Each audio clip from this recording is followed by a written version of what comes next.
आज ही Doubtnut app download करें। Doubtnut पर होगा अब आपके सभी मैथ्स, केमिस्ट्री, फिजिक्स और बायोलॉजी डाउट्स का सफाया। बस अपने क्वेश्चन की फोटो खींचो, उसे क्रॉप करो और तुरंत वीडियो सोल्यूशन पाओ। Download now. देखिए प्रश्न क्या है कि एक कण एक नियत चाल के साथ एक वृत्ताकार पथ के अनुदिश गतिमान है। कण का त्वरण नियत है। ऑप्शन दिया है परिमाण में, दिशा में। परिमाण और दिशा दोनों में, ना तो परिमाण और ना ही दिशा में। तो क्वेश्चन में क्या बोला गया है कि कोई एक कण है और इसकी चाल क्या है, नियत है। चाल देखिए नियत बना हुआ है और वृत्ताकार पथ के अनुदिश क्या है, गतिमान है। देखिए इस तरीके से ना एक वृत्ताकार पथ है और इसमें कोई कण है, ठीक है। इसकी ये त्रिज्या मान लेते हैं, यहाँ पर कोई कण है, ठीक है। ये इसका केंद्र बिंदु हो गया O, इसकी त्रिज्या R हो गई और यहाँ पर कोई कण है, मान लेते हैं A बिंदु है। तो ये क्या कर रहा है, वृत्ताकार पथ में ये गति कर रहा है, ठीक है। और इसका चाल यहाँ पर क्या देते हैं, चाल की दिशा कैसे मिलती है, इस वृत्ताकार पथ पर अगर हम लोग स्पर्शरेखा खींच देंगे, ठीक है।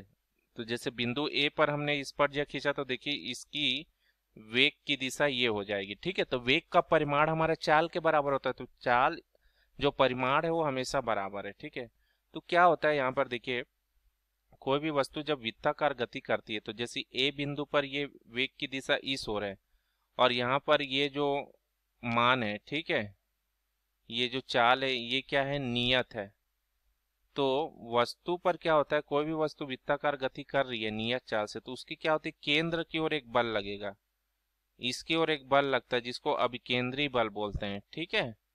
तो ये जो अभिकेंद्री बल लगता है इसके वजह से यहाँ पर केंद्र की ओर क्या होता है, एक त्वरण जो मिलता है, ठीक है, जिसको हम लोग बोलेंगे अभिकेंद्री त्वरण, AC से दर्शाएंगे, ठीक है। तो यहाँ पर क्या बोला गया है, ये त्वरण जो है नियत है बोला गया है, ठीक है। तो त्वरण जो नियत है, तो यहाँ पर जो त्वरण नियत है ना, तो इसका मतलब क्या है, इसका परिमाण जो है, त्वरण को अगर A से दर्शाते हैं तो AC का परिमाण नियत है, लेकिन इसकी दिशा क्या होगी ना, बदलते रहेगी, ठीक है।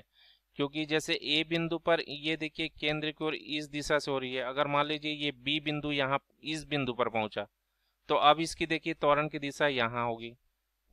देखिए केंद्र की ओर तो निर्देशित रहेगी लेकिन अलग अलग बिंदु पर अलग अलग दिशा हमको प्राप्त होगी। इस बिंदु पर इस दिशा से ये ऐसे प्राप्त होगी, ठीक है। जैसे यहाँ बिंदु है तो ये या ऐसे प्राप्त होगी। तो यहाँ पर आप क्या देख रहे हैं, ठीक है, अलग अलग बिंदु पर क्या हो रहा है, त्वरण त्वरण की दिशा जो है, ठीक है, त्वरण की दिशा क्या है, नियत नहीं है। त्वरण की दिशा क्या है, नियत नहीं है, ठीक है। लेकिन परिमाण यहाँ पर नियत मिलेगा, ठीक है। परिमाण जो है नियत मिलेगा, क्योंकि इसका जो परिमाण देंगे AC इज इक्वल टू हमको मिल जाता है V² बटा R, ठीक है। तो V का मान नियत है, त्रिज्या भी नियत है, इसलिए इसका परिमाण जो है ना, V का जो परिमाण है ये नियत है, ठीक है। इसको चलिए इस तरीके से कर देता हूँ, ये मॉड में ले लेता हूँ इसको, मापांक, ठीक है। तो देखिए परिमाण हमारा नियत मिलता है लेकिन त्वरण की दिशा यहाँ पर अलग अलग होगी, ठीक है। तो क्वेश्चन क्या पूछा है, कण का त्वरण नियत है, किस में नियत है, तो परिमाण में नियत है, ठीक है। ऑप्शन ए सही होगा, ऑप्शन बी गलत हो जाएगा, ऑप्शन सी भी गलत है, डी भी गलत हो जाएगा। ऑप्शन ए इसका बिल्कुल करेक्ट उत्तर है। क्लास 6 से 12 से लेके नीट, IIT, JEE मेंस और एडवांस के लेवल तक 10 मिलियन से ज्यादा स्टूडेंट्स का भरोसा। आज ही डाउनलोड करें डाउटनेट ऐप या व्हाट्सएप कीजिए अपने डाउट्स 8400 400 400 पर।